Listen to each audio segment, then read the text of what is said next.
I wanted to do a continuous probability distribution example because I've done a few discrete ones and just want to make sure you see how similar things feel for continuous random variables.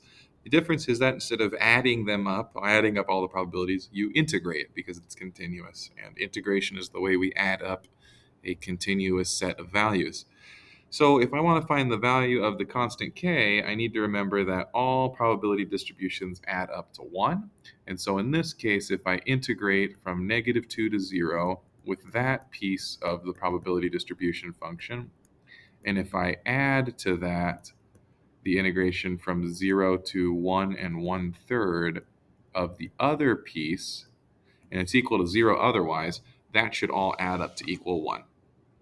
So the integral on top just becomes, you can do a mini u substitution, and the integral on top becomes k times x plus 2 to the third over 3, evaluating that from -2 to 0. The integral on bottom just becomes 4kx from 0 to 1 and 1/3. So this one, if I plug in x equals 0, I get k times 2 to the third over 3. If I plug in x equals -2, it disappears. Then similar idea, if I plug in 1 and 1/3, which I'll switch to 4/3, it can be plugged in. If I plug in 0, it's gone. And that all seems good. So then how many k values do we have?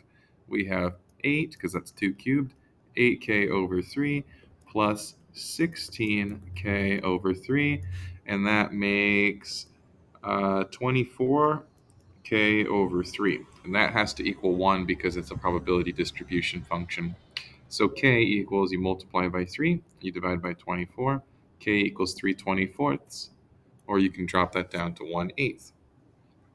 Sketching the probability distribution function is just really a practice on sketching piecewise graphs. The graph on the left or the one on the -2 to 0. So here's -2 and here's 0. This is just a parabola, and it's got its vertex at -2. When I plug in -2, it comes out to be 0. It makes a parabola to the right, something like this. The y value, if I plug in x equals 0, the y value is 2 squared is 8, and k is 1/8, so that hits a height of 1 right there.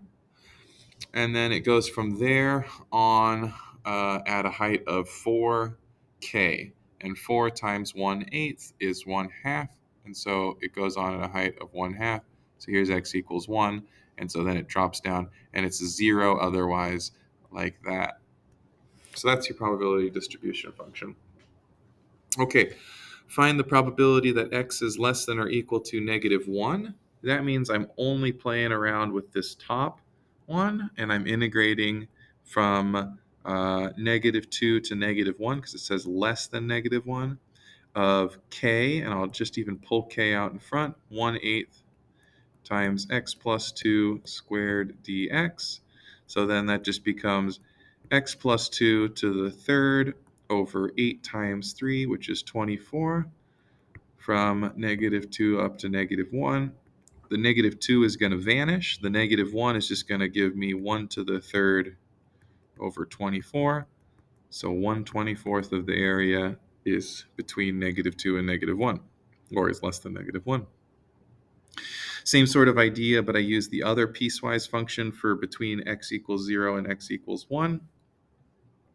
Okay, so x equals 0 and x equals 1. We get, where am I at? 0 to 1 of 4k dx. That just becomes 4kx from 0 to 1.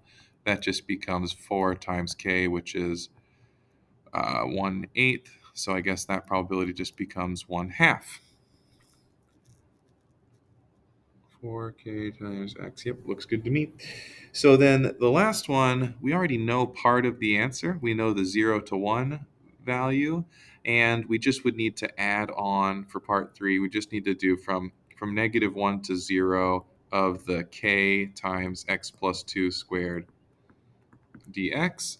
And so let's get a little bit extra space.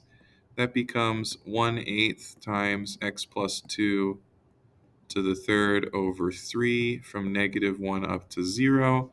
So that becomes 1/8 times 2 cubed over 3 minus 1/8 times 1 cubed over 3. And so that's 1/8 times a third. Well, did I do that right? Yeah, so this 2 cubed cancels out. So that's actually 1/3 minus 1/24th. And 1/3 is 8/24, so that becomes 7 over 24. But then we got to remember that we're also adding the 0 to 1 probability. So 7/24 plus 1 over 24, that would be 19 over 24. So really it's just a bunch of little integration problems, not too much to it. All right, please ask questions and let's work on it.